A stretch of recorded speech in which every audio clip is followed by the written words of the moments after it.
In this video, I'm going to show you a few of my favorite non-traditional Neapolitan pizzas that I make. And we're also going to take this opportunity to talk about workflow and mise en place, kind of how you just execute Neapolitan pizzas.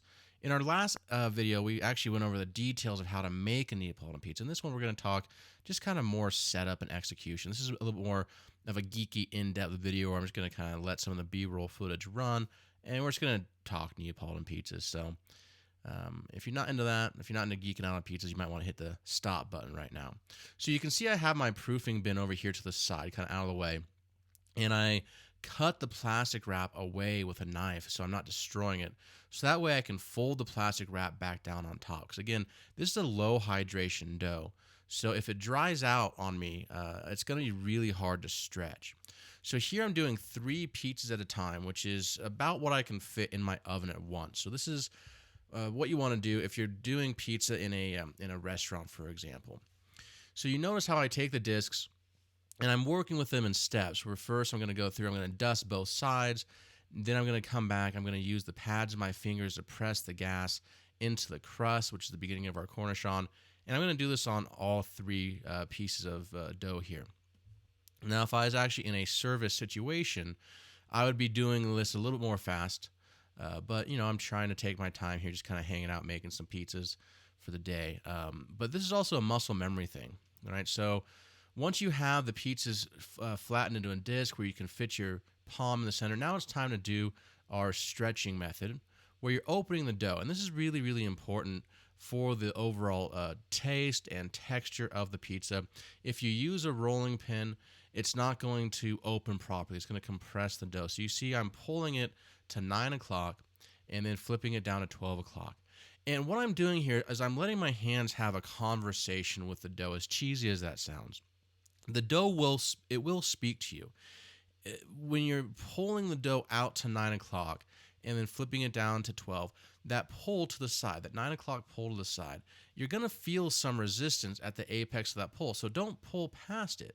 Okay, the centripetal force that's happening as I'm flipping that dough around and giving it a little pull, this dough is opening very naturally. And that's because I'm letting the dough speak to me. And we also went through that long, drawn-out proofing and fermentation process. So now I've taken the dough after I've stretched it, and I'm placing it on my board. And the reason why we transfer it away from the flour is because any excess flour on the bottom of this disc is going to burn instantly when it hits our wood fire oven. The deck is minimum 750 degrees Fahrenheit. I run it closer to about 800.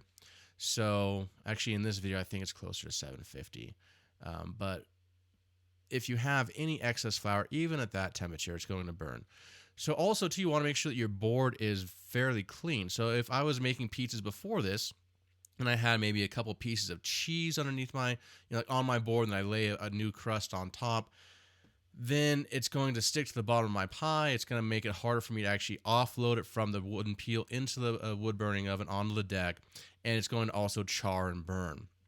So I like to add a little bit of fresh herbs, dry herbs. So here I'm actually using crushed red pepper on all 3 pies, just because I really enjoy that flavor. And also I enjoy the flavor of oregano and basil, both dry, on the pizzas. Now the Neapolitan pizza sauce is just raw San Marzano tomatoes. And it's, I season it with salt and pepper, a little bit of fish sauce for umami. But it's a very purist sauce. So any sort of flavors that you want on your pizza or in your sauce should be used as toppings. So that's why I'm adding the herbs right now. Now here, this is spinach, and I like to add just a lot of spinach right on top. This is just fresh baby spinach for my spinach pizza. Because what's going to happen is it's going to hit the intensity of that wood fire oven, and that spinach is going to steam and char and condense and give you almost like a spinach reduction right on top of your pizza. It's very delicious.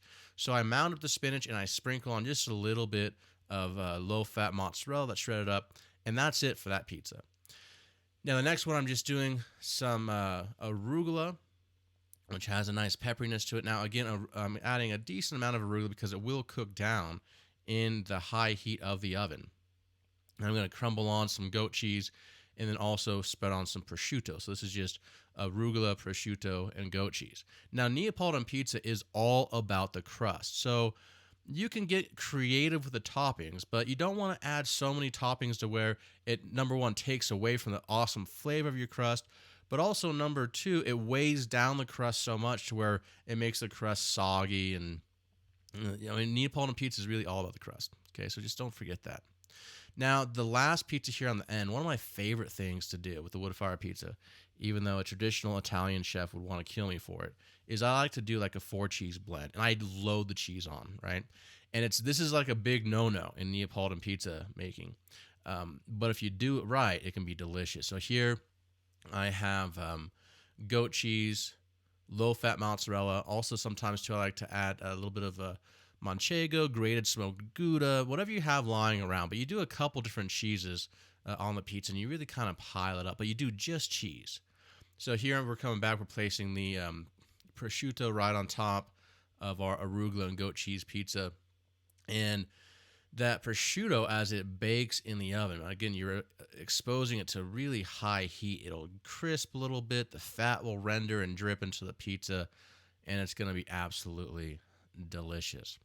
So now that we have our pizzas topped, I'm going to show you how we get 3 in the oven at the same time. So here I have my wooden peel. I'm just brushing it with a little bit of flour. And I'm going to pull the pie onto the peel. Now notice how I brush all excess flour off. That's just to make sure that the pie comes off of the peel easily. But again, any excess flour underneath will burn. So I'm going to offload into the back right side of that oven. So that's pizza number 1. And we'll start our timer here to try to get that first pizza done within 90 seconds. Then pizza number 2, we pull onto the peel. This is going to go middle right in the oven. And then pizza number 3 is going to go front right in the oven. And it's all about how you rotate. So obviously, the further back in the oven that you get, the hotter that your oven will be.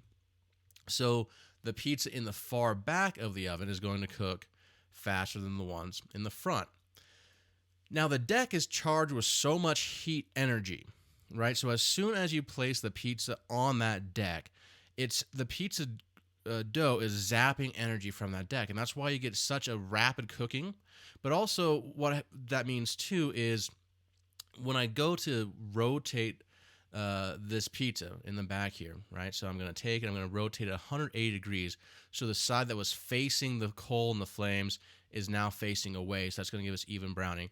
It's important to move it back onto the spot where it was. If I move this into a fresh spot on the deck, that portion of the deck is going to still be charged with fresh heat energy, so it will scorch and burn the bottom of my pizza.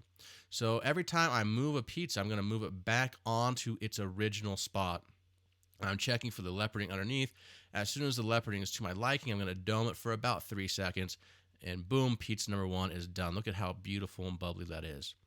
Now, pizza number 2, which is cooking a little bit slower than pizza number 1, is going to get rotated 180 degrees and then placed where pizza number 1 was, right? Because it's hotter back there still. And then I'm going to just take pizza number 3 and put it where pizza number 2 was, rotating 180 degrees. So you can see that doing this is going to allow us to get those pizzas done in rapid succession. Pizza number 2 is out of the oven, and then pizza number 3 is pretty close behind it. Give it a final check, maybe a little twirl, place it back in the very back of the oven for a final cook, and then we'll lift it up to the dome, and it should be done any second here. So that's how you do 3 pizzas at a time. Now, if you're really fast, if you're doing this in a restaurant production setting, ideally, if you're doing 3 pizzas at a time, before you have to turn that first pizza 180 degrees, you should have your next 3 pieces of dough stretched. Okay, so while I was waiting for that back pizza to turn 180, and so it's like 30 or 45 seconds before we turned it, I would be able to stretch 3 crusts in that time period. So now when I serve these pizzas, I go back, I top my next 3 pizzas, and I pop them in the oven. So hopefully this video gave you a little bit of insight into the workflow of producing multiple pizzas at the same time from a wood fire oven. For more information, check out our show notes and all of our pizza-related content found at stellaculinary.com/pizza.